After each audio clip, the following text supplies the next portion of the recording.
few of our members couldn't come today. They're out of town. I apologize for that. With nothing else being said, we'll introduce David Glass with Hilliard Lyons. Thanks, Jason. Yep. How big is your committee, just so we'll know roughly? 9 people. 9, okay. Well, thanks to Jason and Patrick kind of has the local contact. For those of you who don't know me, David Glass, financial advisor at Hilliard Lyons. Been in this industry about 17 years now, and kind of a unique situation with Hilliard Lyons and the Paducah branches where I work. Lived in Massac County my whole life. We have, I don't think any other investment firms in this area can say that they have a full-time dedicated person in their branch that is solely, his sole task basically is to call on public finance firms, meaning school districts, county governments such as here. So we've got a local gentleman that's worked for Hilliard now for 13 years, so that's all he does. So once I obviously got the local interest here and have a vested interest in what goes on in the county, saw the committee was formed, and in fact, I know you have to do something, you got to go somewhere, renovate or whatever, lots of options out there. When I saw that, I called Patrick, talked to Jason about maybe coming over and talking, kind of tell about what Hilliard could do for you. So Mark and I talked, and we came over and had a brief meeting with the commissioners a few weeks ago and said, well, that looks good, can we come and talk to the committee? So that's what we're here. So I'm going to turn it over to Mark and kind of let him tell you what he does. I work obviously on the retail side, individual investors, small business owners, but in my day-to-day activities, I'm always looking for those opportunities with the public finance area. We can refer that business and keep it right there at Hilliard Lyons. So with that, Mark Rawlings. Thanks, David. Appreciate the opportunity to come and speak to you guys today. As David mentioned, I've been with Hilliard for 13 years now. It's the only place I've worked since I got out of school. In that time, I've been the primary structuring analyst, so I've done all of the numbers work for all of our bond issues since 2003. In the last 5 years, that amounts to about $7.5 billion worth of projects. And, you know, they range in size anywhere from, well, we just did one last week for about $1 million for a little school district in Kentucky, up to, we've done for over $300 million for Paducah Power System and Kentucky Municipal Power just across the river. So this is all I do. I work out of our Paducah office. I moved down to this part of the country about 4 years ago. We've got a fair number of clients in this part of in the western part of the state, trying to get some more in southern Illinois and in Tennessee. And we thought, you know, it would be a good opportunity to have a dedicated public finance person just in that part of the state. So that's a little background on myself. If you open your presentation, there's a little background on Hilliard Lyons. I was talking a little bit to Sam about this just before the meeting. Hilliard Lyons has been around since 1854. We started out as 2 companies, JJB Hilliard and WL Lyons. Around the turn of the century, they merged. In 2007, we were purchased by Houchins Industry, which is the largest employee-owned company in the country. They've got over 17,000 employees, which means Illinois has got a ton of employees from the company that owns Hilliard Lyons. At least they own 2/3 of Hilliard Lyons. So our local presence goes beyond just our local offices, of which we have 2. We have one in Paducah. We also have one in Marion, Illinois, to serve southern Indiana. And in 2012, we brought in a new manager who's actually out of Chicago to manage our Hilliard Lyons, our public finance group. And since that time, he's grown our department, and we now have the underwriting team based in Louisville. We've got regional offices in Chicago, Indianapolis, Cincinnati, and Columbus, Paducah, Owensboro, Dyersburg, Tennessee, which is just in West Tennessee. And those offices are dedicated entirely to public finance work. That's all we do. That's in addition to our work that guys like David do, which is, you know, your financial consultants. But we have a rather large public finance group that this sort of work is all we do. But to get to our local presence, Hilliard Lyons Financial Consultants currently manage about $60 $600 million of assets in the state of Illinois alone. That's one of our smaller states as far as our assets under management goes, but that's still a pretty big number. And what that says is when we sell bonds, we've got clients who will buy your bonds. That's Massac County bonds in the hands of Massac County citizens.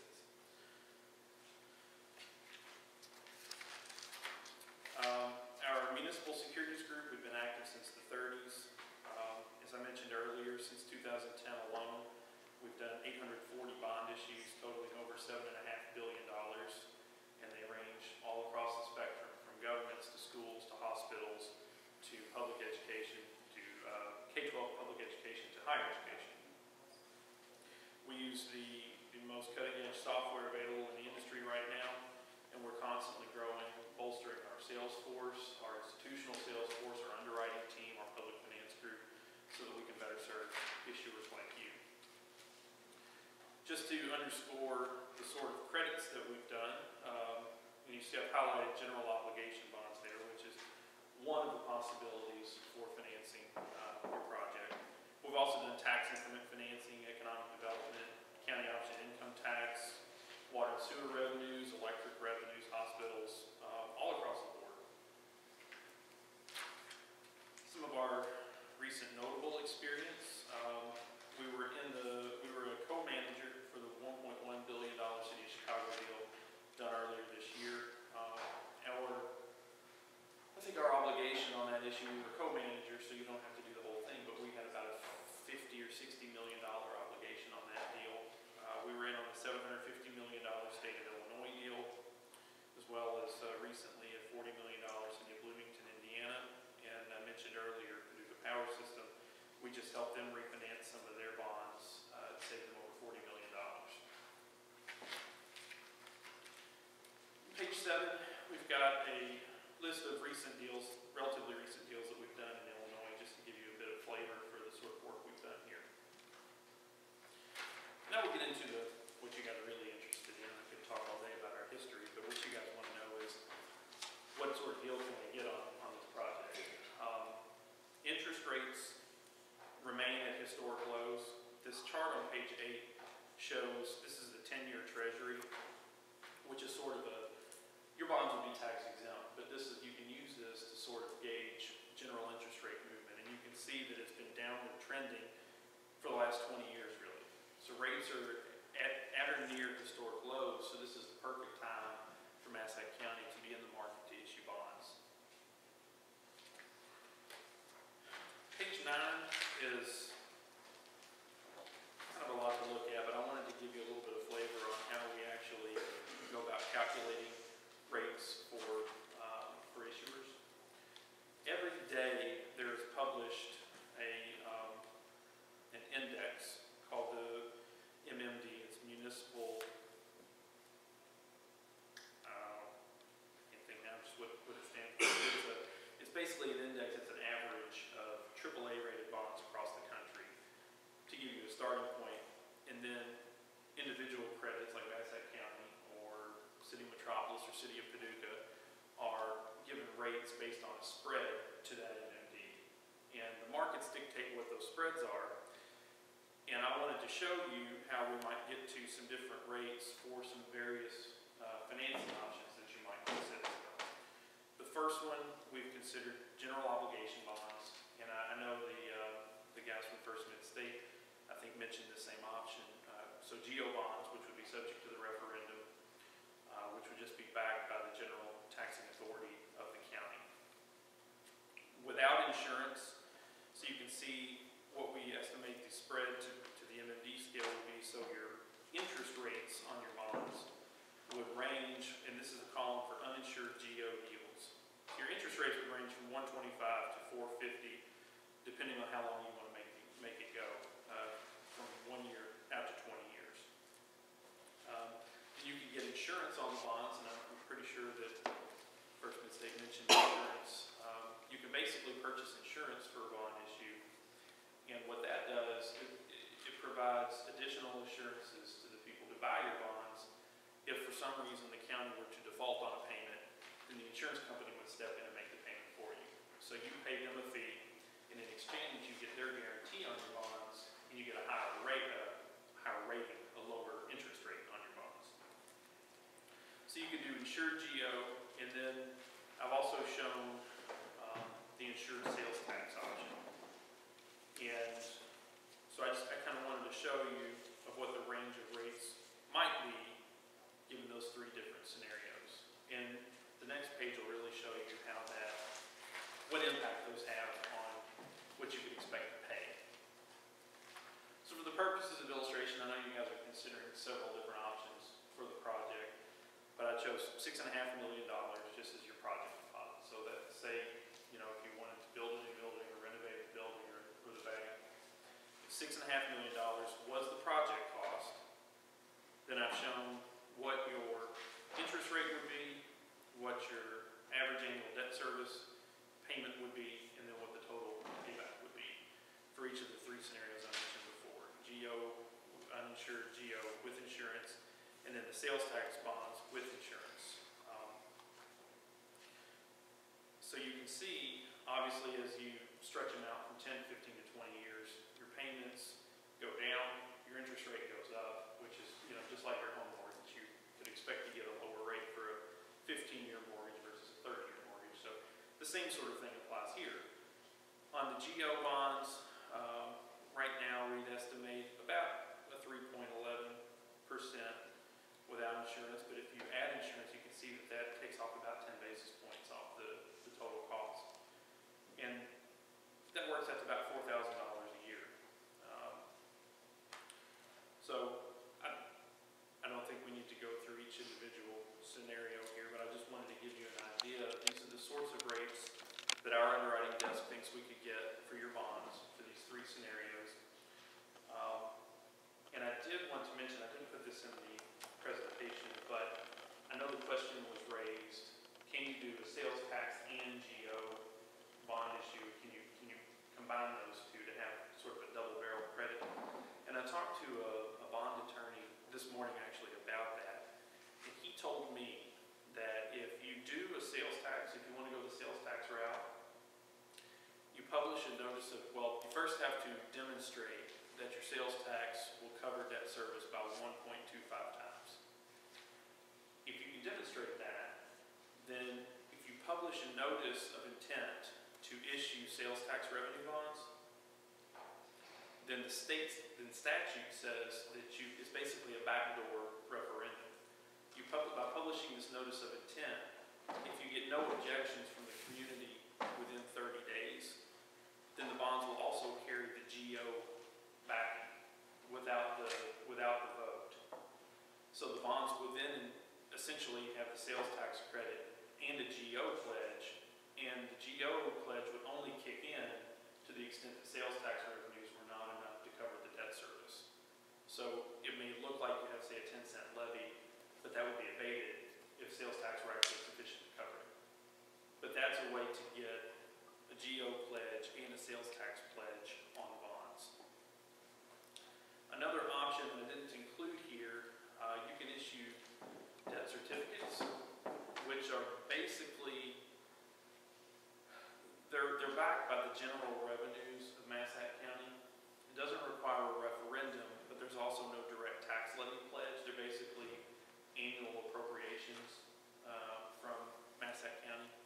So you would expect to get probably a higher rate, a lower rating on that scenario, but it's a way to do the project without having to do the referendum.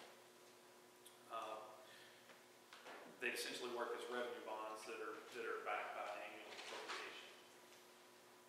So those are just some financing ideas, and I'd be happy to answer any questions on those specific structures, if you like. And I also wanted to address, who's going to buy these Massac County bonds if we issue them? What differentiates Hilliard Lyons from some of our competitors, in particular against the banks, is that we have the largest retail network in the region, which means that we can sell bonds to individual investors, meaning, as I said before, Massac County bonds stay in the hands of Massac County citizens. But our retail distribution network also gives us great contacts with other banks and trust departments.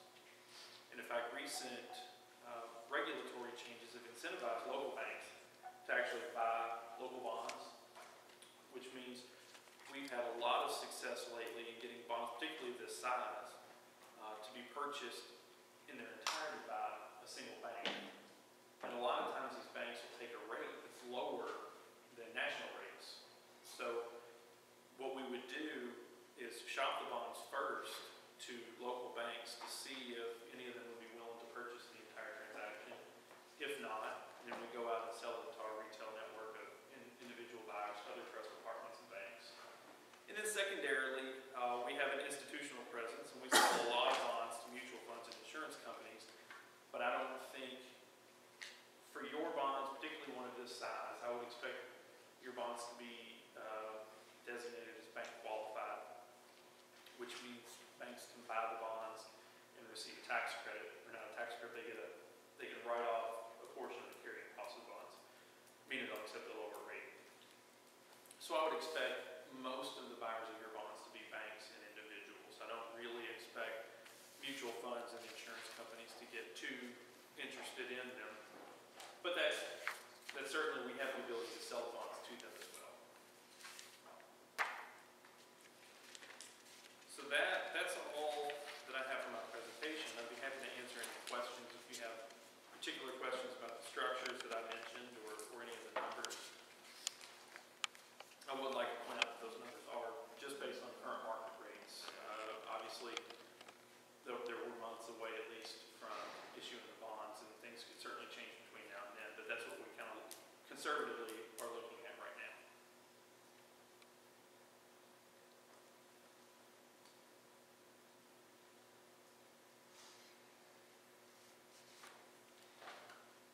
You weren't able to put it into a formula showing the homeowner's tax impact, like how it would affect each individual person paying tax? No, I have not run that calculation. I can.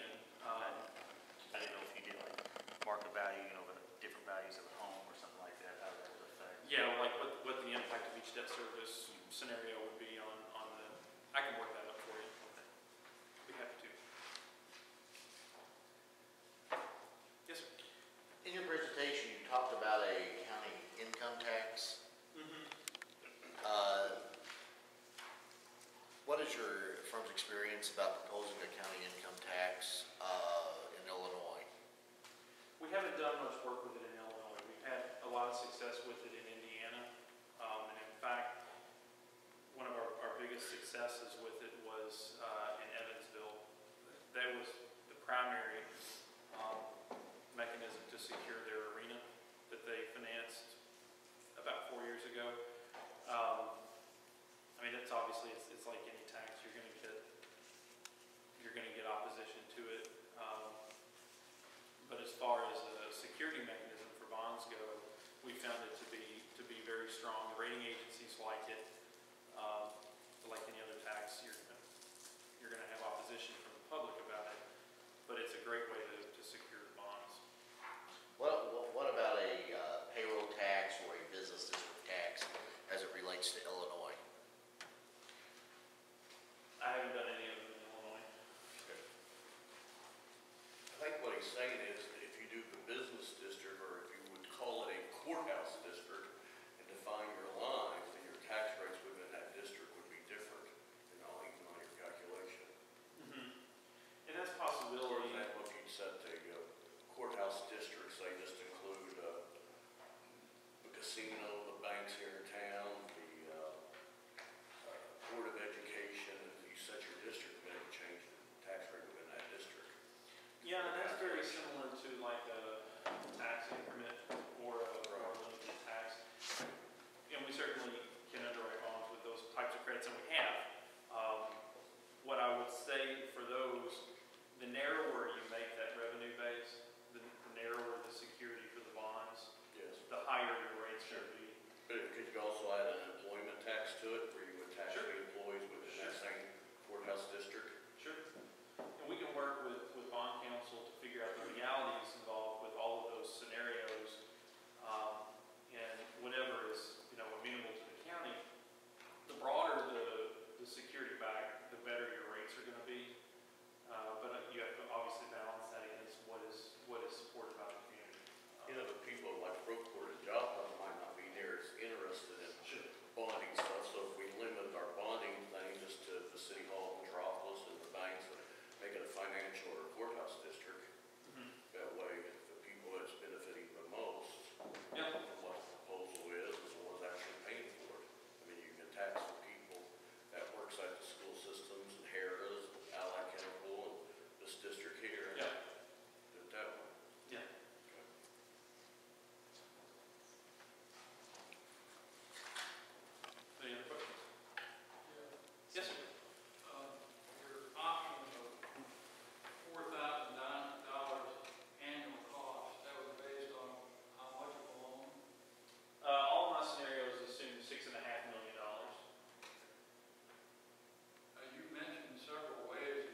tax have to be raised to meet the debt obligation? I don't know, I can't answer that today. And I would have to work pretty extensively with, with these guys, to see, because I don't know what the sales tax are currently generated. I know you have, what is it, a 6.25% tax right now. And what you would probably want to look at is what does that generate? What would an additional 1 cent generate? Without having access to that information, I can't do any preliminary numbers on that. Have you looked at any preliminary, what your gut guess is what a bond rating would be for the county? I think it would be A. City Metropolis is rated A. And the City Metropolis is rated A by S&P. Massac County Schools, they are A2 by Moody's, so those are comparable ratings, A and A2. So I would expect the county to be in the A category as well. That's for the general obligation. Now, if you were to do debt certificates, you probably are looking at least a notch lower. If you did the sales tax, depends on whether or not you get the GO back also. If it was explicitly sales tax, that may be difficult to get a rating, but you can sell bonds non-rated or with insurance. But if you have the sales tax and the GO pledge, that's a much stronger, and you're talking maybe a notch higher, at least. I have a question on what you're saying. It's only going to affect the bond rating. Now, I'm sitting here and I'm very interested in cutting property taxes in Massac County. If we would have a county to establish a 50% levy of what we have now, cut the size of government, and then create your district, like I said, to this courthouse district, to basically, where you can tax the people that work at the casino, the school systems, the courthouse, and city hall, this area. How much difference do you think that will make on the rate? Again, without having numbers, I don't know. Generally speaking, the broader the revenue base, the better. The narrower you make that, the harder it is going to be to get that A rating. Without having, I don't know what the number of employees Can you even are. get an A rating? And also, if you expand it larger, if you're looking at the bonding, and to get the A rating, isn't the effects of how Brookport and Joppa and the school systems, all of that going to affect the bond rating on how efficient they are? The rating for Massac County is based on, the Massac County's rating and the rating for the bonds are kind of slightly separate, but not necessarily. The rating on the bonds will be based on the security for the bonds and how broad that. That's right. So it's let's say that you do use But the county. the rating agencies also look at the general economy of the area. Is it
Yeah, I mean, what we would do is once we're engaged as underwriter, we would then start working with, and we can work with the rating agencies and kind of get ideas from them for what they consider to be the strongest security, and then balance against what is palatable to the county commission and to the members of the community to see what's going to get us the best rating, what's going to get us the lowest rates on our bonds.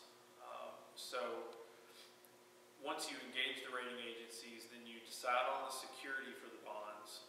Then you go through a rating process, and they rate the bonds at that time, and they would rate them prior to actually locking in the rates on the bonds. And then, so the rates that you pay are locked in at the time of the sale, and they would be based on the rating at the time of the sale. Now, if they change the rating in the future, that doesn't change what you pay on these bonds. It just changes, if people are trading bonds in their accounts, what sort of rates they would get on them. But as far as the county goes, if you issue bonds got an A rating, and in 5 years were upgraded to AAA, it would change the payment on the bonds.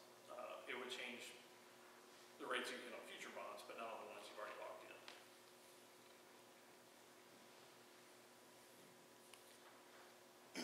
Chad or Carl, you got any questions on anything?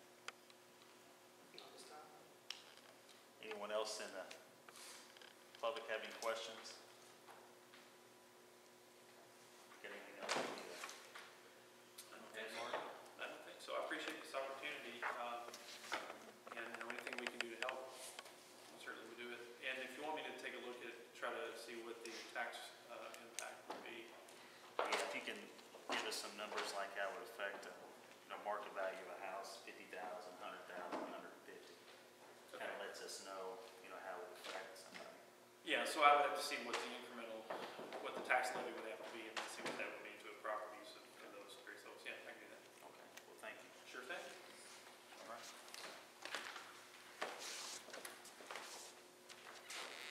Appreciate it. Thank you. The committee now was going to take a trip to Banterra Bank. We was going to do a tour of that facility. I believe Eric was going to take us on a tour. Do you want to come up here and present any information, or do y'all have any questions with Eric or with RQAW? He was here a few meetings ago. He did the design, looked at all the engineering, the courthouse, and the other buildings. Is there any questions that you all would have for him? He'd be happy to answer. Concerns while we're over there, if there's anything that comes up while we're over there, just let me know. Okay, so I guess we'll leave from here, and the committee, and we'll go to Banterra Bank. They're expecting us, and we'll do a tour of that facility. You beat him, and yeah, that's We'll let Eric tell us a bit about it if you want, or anything. Well, in Square footage. one of the options, that we talked about, there being an opportunity for a community room, and in that option A, which included the addition at the jail, this space was used for that. We identified this as community room space, so this could be subdividable, so you could create, a couple different conference rooms or one large meeting space that could be public used, and then also county government use. So, if there are different uses for different departments, when they need larger spaces, whether it be for meetings or for large group events, this space would be available for that. Space could also be like if there was an emergency with tornado or something like that, we needed people to come in, wouldn't it? I mean, certainly being below ground, I mean, it's, Yeah. it's, one of the places that you would seek out. The other advantage to this is that this is a lot of square footage that, really minimal work would need to be done. I mean, there's not a whole lot that you would need to do to make this space usable for that purpose. I mean, it is what it, that's what it is now. And so what we're looking for is, when we would get into design, is as many opportunities as possible to make use of the space as it is, and not try to overcomplicate, overthink, make use of things kind of in their existing footprint, and not go, above and beyond just making it usable as is. That's the question I was having. Not to change anything in this building, and that's what the question I asked first. What are the bad parts of the building that needs to have any type of remodeling or anything done to it? If you were just going to use this as an office building, I think that for some of the county government functions and where they would be best placed in the building, so for instance, if we wanted to put the clerk upstairs, you certainly could use the teller spaces if you wanted to for transaction counter, but you still probably would want to enclose that and separate it from the lobby. You know, my preference would be that the teller spaces and everything would come out of there. That is one of the areas that we designated as heavy renovation. So if you look at the breakdown on the cost estimate, we had heavy renovation, medium, and light. At the teller place. That's an area where I would spend some money and do some major renovation, because one, I think you're gonna wanna subdivide it so that it's separate from just, you know, right now you walk in and it's open.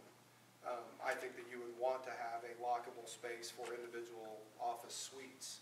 And so when we go up there, we can look at that, but I think there's an opportunity to subdivide that off of the main lobby and then renovate that space for that particular use. See, I would envision something else. So it still comes down to the operation of government and who's gonna make the decision on where it goes. Why would you not wanna use, teller window where people could actually pay their taxes, such as Michelle said, or come through and pay stuff? And that is certainly a perfectly good space for that.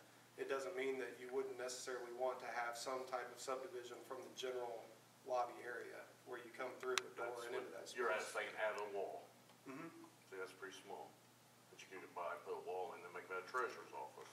Well, when we get up there, I'll show you kind of what I'm thinking. And whether I mean, the other we've option, not gotten into design.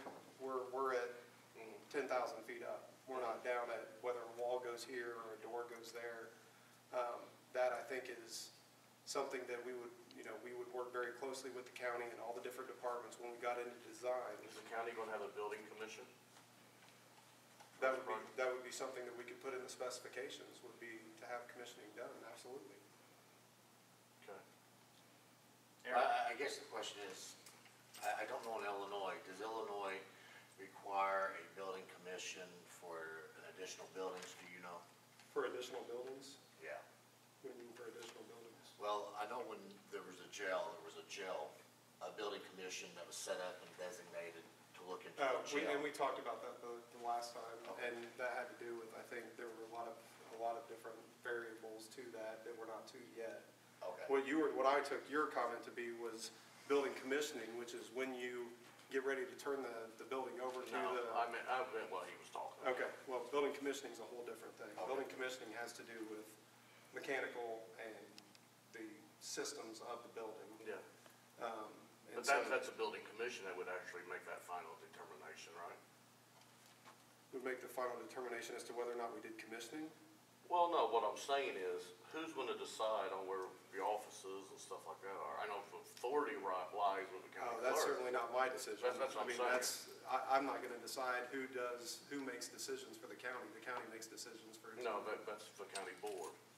Yeah, so that's not not for me to answer.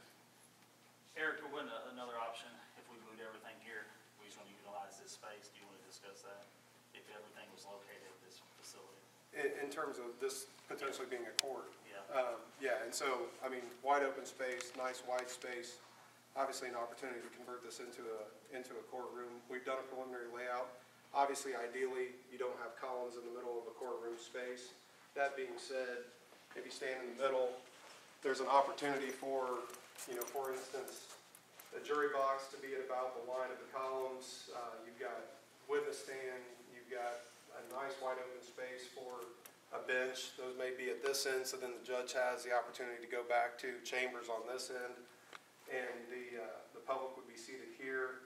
The only problem with that is that, one of the things that would be a challenge is, where does the judge come in, where does the public come in? Ideally, we're not crossing those paths, but you're dealing with an existing building, so you're going to have some compromises when it comes to how people circulate through the space. Ideally, in my opinion, the bench would be at this end so that he has access away from the public and back into the chambers. That might be around this way, that might be around that way. So the structure of the building is sound. It's a great building. Also, the judge would have to be elevated, we would have to do something with the ceiling and that. There's We've got a walls. drop ceiling here, we've got some room. There's an ideal elevation for a judge's bench, whether or not we're in an existing building. So we have the opportunity to look for some variances along those lines to where, yes, we would prefer that the bench be elevated. Is it as elevated as it would be if you had all the room in the world and you were building it, you know, in a new construction? Probably not. But I certainly don't see any, I mean, there's plenty of height here, and there's more height above the drop ceiling here as well. You can see even here, there's more height, and there's height above that. So, you know, what we can do here, obviously I've not pulled out tiles and looked at what all's going on above there, but it would make sense that there is some opportunity to go up a little bit there. Would you use the public courthouse and the stairwell there to get down? The public would come in through that way and not through this way? Well, you're always going to have some access from this side because that's where your ADA accessibility is going to come into play. You've got to be able to bring people down the elevator. That's kind of what I was getting at, is where the judges' chambers exactly end up, whether they're on this side and there's an opportunity for the public to come in or on this side. I'd like those to be separate. My preference would be that the judge and the public not go in and out of the same door. Ideally, what you're going to have is an opportunity for the judge, if he has to in some type of event, get up from the bench and go back behind closed doors that are controlled so the general public can't get through them. And that's separate from the way that the public comes and goes. Ideally, yeah, I mean, it would be great if we could get people up and down most of the time in the back of the room and the judge is at the head of the room. The judge and the jury, for that matter, are at the head of the room.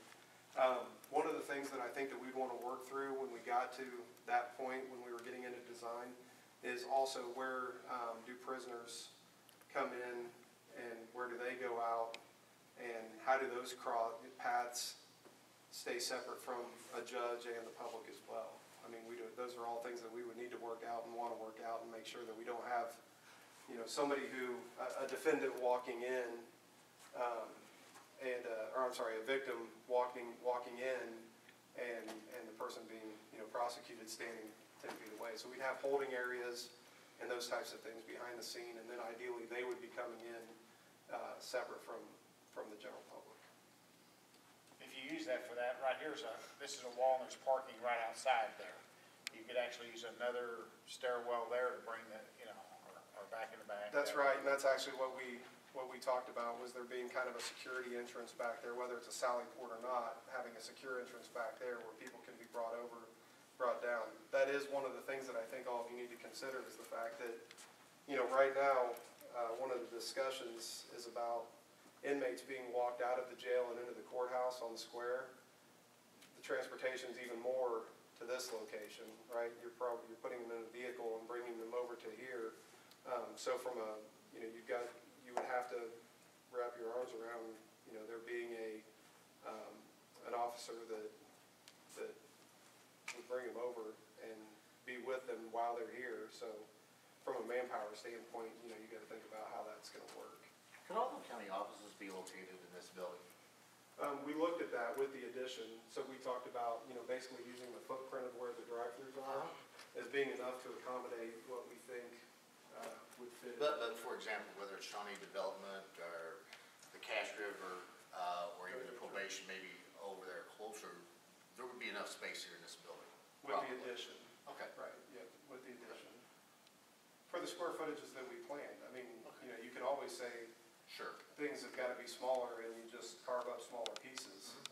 But, you know, if that's a goal, then, you know, you've got to consider that. Trying to fit this much into this big box. Move on. Yeah. Yep.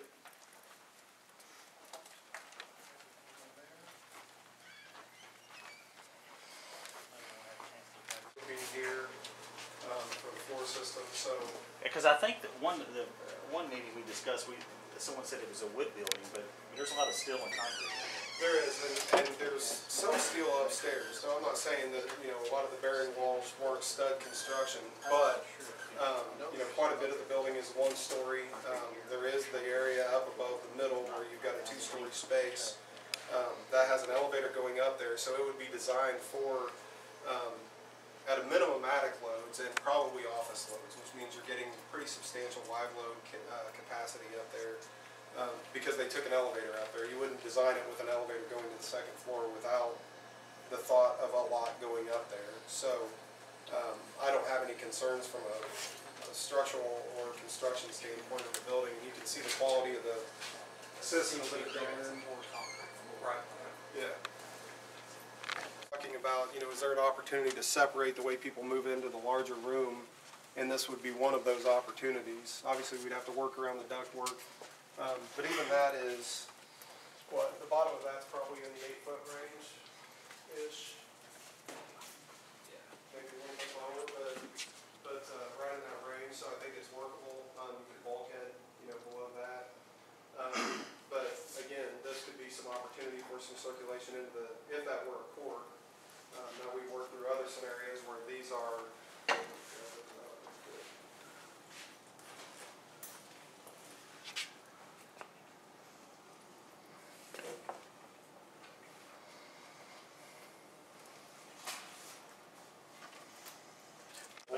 yeah. That's the reason I'm mowing lawns. Oh, come on. You're a hard worker, that's why.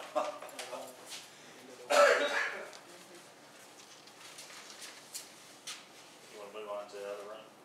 Yeah. Several individual workspaces. Ideally what we would do is, again, work within what we've got to the extent that we can. Save money. Right, so you can imagine right there, you've got circulation space where you could go into the room that we just came from. You've got the public restrooms there. I could imagine a wall and door here, and now you're in an office suite, whether it's the assessor or you've got a space here that's subdivided to some extent already. And we would make every effort, to work within that. I think this room has a chute that goes up all the way. Goes to the And that could be used somehow where you can have an office down here that will work with an office up above. Because the chute's right there, if I remember right, isn't it? The Yeah, chute. it's a dumbwaiter that goes up and down. Because they used to, y'all used to, Had our machines in here where we processed, Checks. everybody's statements and everything, we did it down here. Proofing. Yeah, was proofing right? machines. And so one of the schemes that we looked at was having the emergency services in this area. You got nice open space for conference table coordination. You do have some private space for that. You're in the basement. You're adjacent to the assessor. I think that's the way they're set up now, is adjacent to each other there. You've got additional space here that goes back. Pretty decent space. So again, nice open space. You could have multiple workstations here. You could have a nice big conference table for coordination. You have private space here, private space there, and again, really just trying to keep the amount of work that needs to be done to a minimum. We're really trying to maximize the existing layout to the extent that we can.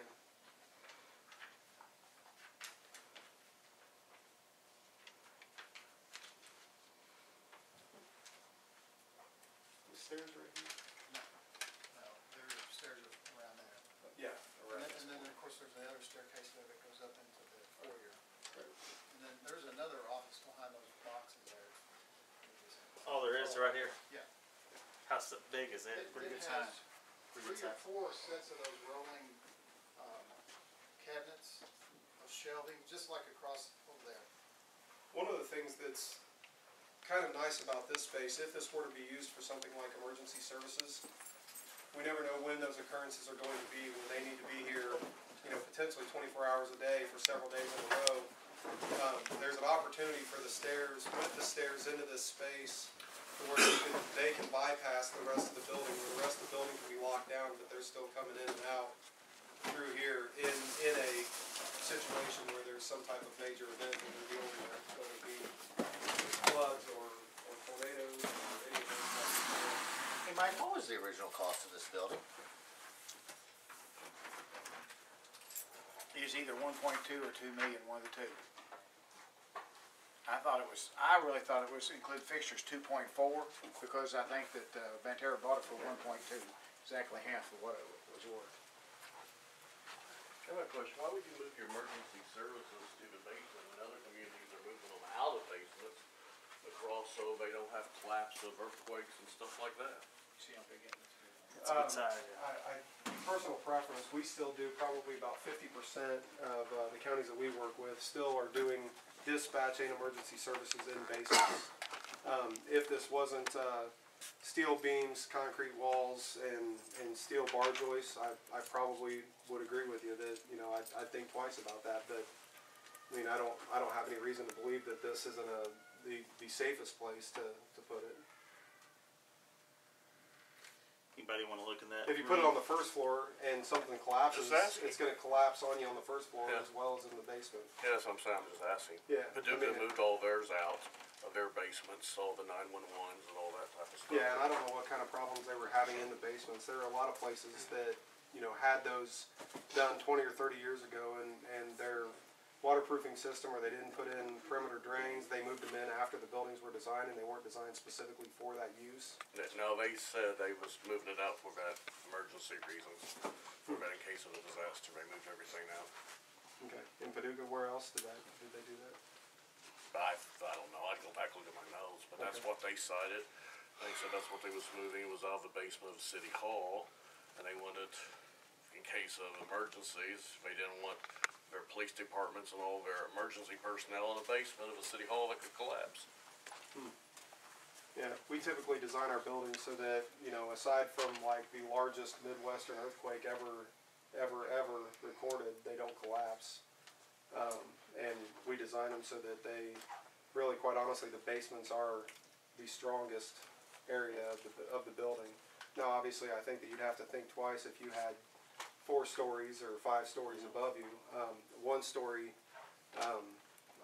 this durable construction, I mean, I don't have any concerns. And if you had concerns about this building and that type of event, you're just in as much trouble on the first floor as you are in the basement.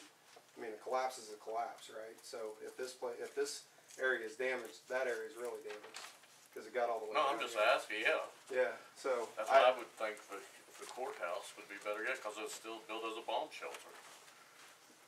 Yeah, and that was one of the options that was included in the report, was to do a complete renovation of the courthouse and keep everything where it is.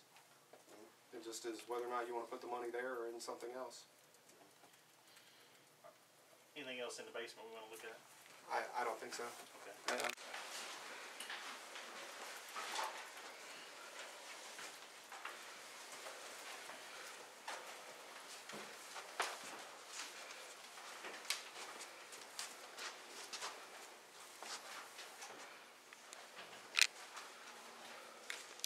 What was the plans with what would be located back here, do you remember? So the way that we had this laid out originally was, we talked about this could be utilized for one of the county departments, like clerk or treasurer, in this space. And you can see the depth of space that we have from this main circulation back. So really, there's an opportunity to do some, what I would call, medium to heavy renovation in this area from a circulation standpoint. Because what we would look to do is, again, find the rooms that we can utilize where they are now, but add some internal circulation so that you come into kind of a suite and then circulation through the space. Same with this side, you know, we would probably want to bring some public circulation down to a point, but then you'd enter into a suite and have access to these spaces more as, this was Shawnee Development. So we reserve that space for them. Can I ask you one question about Shawnee Development, a couple of those, like civil defense? Why do they need to be in an expensive building like this instead of just a small, true built, not that, but just a smaller metal building somewhere else other than here? Is there a coordination factor or something like that? We could look Because at you them. spend a lot of money for this type of building. Do you need storage for emergency equipment like down the basement, or like Shawnee College, or Shawnee Development, which is not even funded right now? They're not even in there. You know what I'm trying to say? Those are things I would not want to put in a high-dollar room. That's just my thought. Yeah, that's a good thought. And the way we approached the study was we made space for everybody that was in the courthouse. We didn't, right out of the gate, say, It's not all right, saying you're not that gonna be either. parked there. It doesn't Right. mean that when it's all said and I done. think they said at the last meeting, Shawnee Development is not required to be in the courthouse, that they actually rent space in a courthouse, and they pay the county. It's very minimal. Very minimal. Yeah. And then like all the signs and disaster stuff that's in there, you know, could be housed on a level ground in a, you know what I'm trying to say, not this expensive of a per square foot of a building. And that'd help a lot. Yeah, that Would would, maybe give you more area for the places like the treasurer or the circuit clerk or county clerk or. Or potential growth Yeah, down the road. I'd hate to use it all up right off the bat and then 5 years down the road you need something else and move somebody out. Rather than move them out, no, don't ever move them in. Or we can tax pharmacies in. There We you need go. more room. There you go. We can put that in the courthouse district. Add the pharmacies to it. That's another one to add. Hospital tried that, they got out of that. Anything else down on this end we want to look at? I just think the biggest takeaway here is just the Like, amount of like the farm, depth it ain't all- of the it ain't all space just and on the- what that offers from a I'd flexibility money if I standpoint. had yours. Yeah.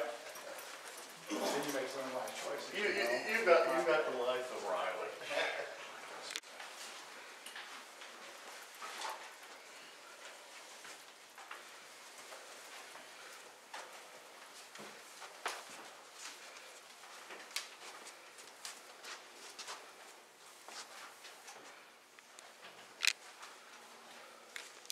What was the plans with what would be located back here, do you remember? So the way that we had this laid out originally was, we talked about this could be utilized for one of the county departments like clerk or treasurer in this space. And you can see the depth of space that we have from this main circulation back. So really there's an opportunity to do some, what I would call medium to heavy renovation in this area from a circulation standpoint. Because what we would look to do is, again, find the rooms that we can utilize where they are now, but add some internal circulation so that you come into kind of a suite and then circulation through the space. Same with this side, we would probably want to bring some public circulation down to a point, but then you'd enter into a suite and have access to these spaces more as, this was Shawnee Development. So we reserve that space for them. Can I ask you one question about Shiny Development, a couple of those, like civil defense? Why do they need to be in an expensive building like this instead of just a small, true built, not that, but just a smaller metal building somewhere else other than here? Is there a coordination factor or something like that? We could look at Because you them spend a lot of money for this type of building. Do you need storage for emergency equipment like down the basement, or like Shiny College, or Shiny Development, which is not even funded right now? They're not even in there. You know what I'm trying to say? Those are things I would not want to put in a high dollar room. That's just my thought. Yeah, that's a good thought. And the way we approached the study was we made space for everybody that was in the courthouse. We didn't, right out of the gate say, It's not all right, saying you're not that gonna be either. parked there. It doesn't mean that Right. when it's all said and I done. think they said at the last meeting, Shawnee Development is not required to be in the courthouse, that they actually rent space in a courthouse, and they pay the county. It's very minimal. Very minimal. Yeah. And then like all the signs and disaster stuff that's in there, could be housed on a level ground in a, you know what I'm trying to say, not this expensive of a per square foot of building. And that'd help a lot. Yeah, that Would would, maybe give you more area for the places like the treasurer or the circuit clerk or county clerk or or. potential growth Yeah, down the road. I'd hate to use it all up right off the bat and then 5 years down the road you need something else and move somebody out. Rather than move them out, no, don't ever move them in. Or we can tax pharmacies in. There We you need go. more room. There you go. We can put that in the courthouse district. Add the pharmacies to it. That's another one to add. Hospital tried that, they got out of that. Anything else down on this end we want to look at?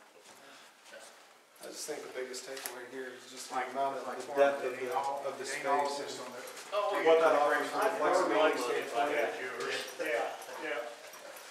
Then you make some of my choices. You got the life of Riley.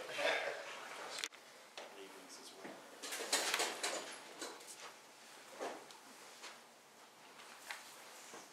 He was just saying before y'all got in here, this was on the plans for the treasurer's office. They can utilize it. Where does that shoot up, down the basement, where does that come up to? Is that drive-through? Yeah, To the over the telephone. drive-through, Okay. for the bank, yeah. But the idea would be that you have public circulation.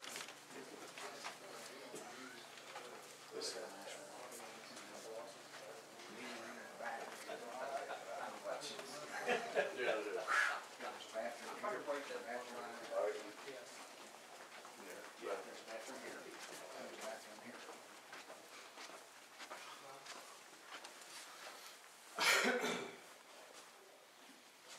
So this was a throne room? Yeah. Mike, okay. Just making sure got my locations right.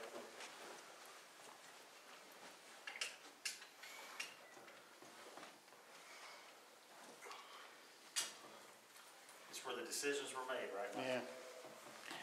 What do you have planned for this room? We had commissioner's room Okay. back here. Where was the small courtroom gonna go? I'm sorry? The small courtroom, where was it gonna go? Well, if it was in this building, we would be looking at downstairs. Okay, But, then obviously there was the option of doing an addition. yeah. So was. Well, what was the one downstairs gonna be? That was the small courtroom, not the large courtroom? No, that would be the large courtroom in that area, Yeah. but then we would carve out space in another area for that as well. You know, it's like this room here and that room right there. You know, I'm just trying to say, look how high the ceiling is, for a small courtroom. I mean, Yeah, it would work really well. Because I think if we had both courtrooms downstairs, the circuit clerk was gonna be there and the state's attorney's office and probation. Yeah. could you get all that in there? I thought we originally talked about having all legal in the basement.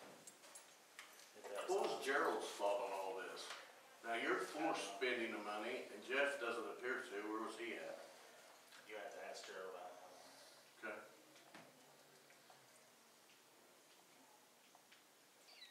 Good question. Yeah, we had the clerk and all the circuit court and everything downstairs. Okay. Any questions about this one? If you want, we'll go upstairs, check the second floor out, and then we'll finish up in the lobby with customer services.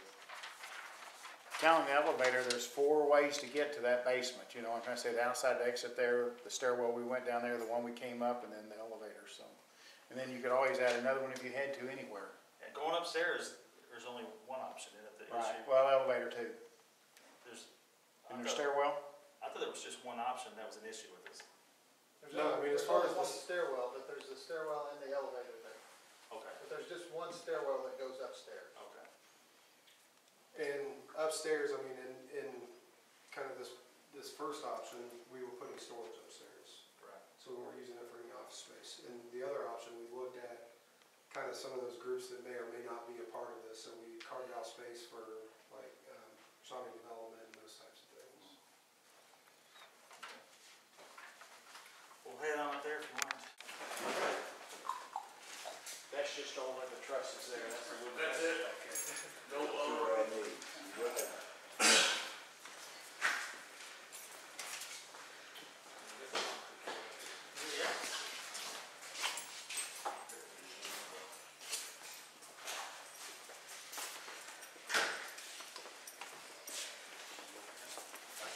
Nice usable space up here. Got the opportunity for additional storage. Sorry, I was. In one of the options, we did have this space carved out for some office use. What about a second courtroom, possibly? You could, I think the biggest challenge is probably circulation, so Okay. you want to bring everybody up Okay. to the upstairs, which was also one of the concerns when we talked about Shawnee Development being up here, and they were talking about, we really want to make sure that it's easy for our, for people to get up here, because one of the challenges they have right now, and where they are, is getting people down to their location in the courtroom, or in the courthouse. What all the, Shane, was it all the units on these, on the other side of these walls, is that what it was? Like the heating, air units and, No, I think that's just overlooking the windows, like it is over here. I couldn't remember. What was the banks feeling to finish this out someday, or? Alan wanted this, I don't know what it was, but the exercise equipment and some of that stuff that was up here. Probably storage and filing. There's exercise equipment they said that they can't get rid of. That's what Shane said, so. I need it. You've got more capacity than you probably need up here. Anybody got any questions on upstairs? What your thoughts are? I guess we'll head down towards customer service in the area down there. Those stairs won't be that. Yeah, and then, so this would be one of the county offices, whether it makes sense for treasurer to be here. I mean, we really have about equal need and space for treasurer or auditor, but you've got the opportunity to pick a location. Right now, this is all glass, but it doesn't mean that that can't be infill framed if you wanted to pick a spot here and create kind of an office suite. Potentially, this is an office that serves this space. You've got the space back here behind that door. The safe is one of those things that, I don't know, I think that it makes sense that, if you have a department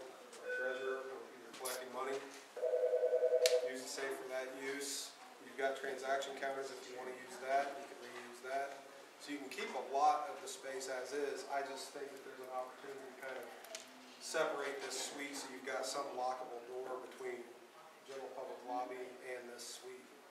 But there's a lot of area that, can be reused. It doesn't have to be, that's the nice thing about the building is that, not only the quality of the construction, but also the opportunity to just reuse what's there. You don't have to reinvent a lot of things in order to use the building. Do you want to discuss or how we need some general bathrooms, some public bathrooms, where they're gonna be located? Yeah, there's an opportunity where, yes. So there are. There was, I think, one bathroom there. There's a restroom here. There's a men's restroom right in the corner. But we've got the opportunity to locate some public bathrooms off of the lobby. You can see how, yes, the door's on this side, but the plumbing and everything's on that side of the wall, obviously. So if you had a wall that divided up this space, created a suite here, those could be accessed from the main lobby and utilized. And obviously, we would have to blow out some walls, create larger restrooms. But the plumbing's there. It's in the right spot relative to the lobby, so that's an advantage. But this again was one of those areas that I designated kind of a high-cost renovation area, just because I think that there's the potential that you would need to rework some things, but there's also an opportunity to reuse a lot of things as well. But new wall construction, potentially for infilling some openings. The restrooms is a major, that's, everybody knows that in a lot of spaces, kitchens and bathrooms are really expensive, so bathrooms are gonna be a high cost. Do you want to touch on flooring? Remember you said something about. Yeah, I was talking to somebody, I think we were talking down here, that there are some finishes in the bank that, I think makes sense for, that we would wanna change for the type of use that we'd be going to. So where there's carpet on main corridors, we wanna take that up. You're on concrete, you can put down a nice hard surface, whether it's tile or something else. But just for durability's sake, in some of those high traffic areas as well, you can see where there's nice paneling in some of these openings. I think there's an opportunity to do a wainscoting down the hallway, so that from a durability standpoint, from 42 inches down, you've got a harder surface there rather than chipboard. So that's something that we would probably look at doing, but that's really easy surface attached type of work. That's not major cost to do things like that. But certainly things that we would want to take into consideration. Just so from a long-term standpoint, the county, we're putting the county in a good position to have this building for a long time and for it to stand up over the course of that time. If we was going to build out on that drive-through, how was that going to be utilized? Was there going to be a door somewhere in here going there? Yeah, basically we would rework this so that public circulation came around, and then the departments would be added kind of in this area and then out beyond there.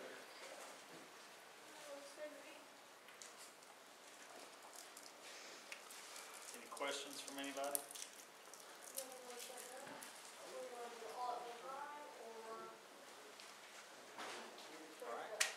Thank you all for coming. I appreciate it. We'll let you know when the next meeting is.